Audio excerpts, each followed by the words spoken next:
Here I have Samsung Galaxy M31s, and today I'm going to show you how to remove screen lock from this device in case if you set yourself PIN, password or pattern and forget it, unfortunately. So what you have to do is to turn your device off by holding down power key and volume up at the same time for a few seconds. And after the screen turns off, you have to quickly release volume down and press volume up and keep holding it. And after the screen turns on and you see Samsung logo appeared, you can release power key. That's how you enter this kind of menu. And here in this menu you have to use volume keys to navigate to the fifth option, wipe data factory reset, and then select it with power key. And then confirm this operation by selecting option factory data reset.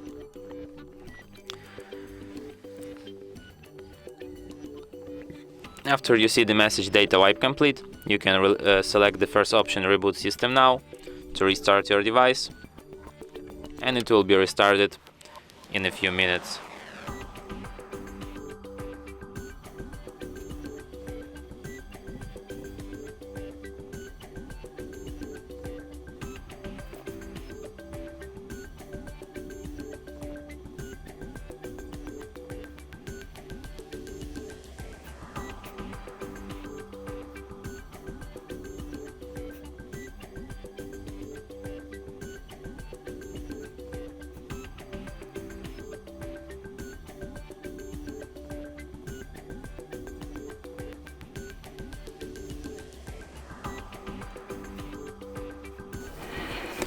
And that's it. Thanks for watching. If you find this tutorial useful, don't forget to hit that like button and subscribe to our channel.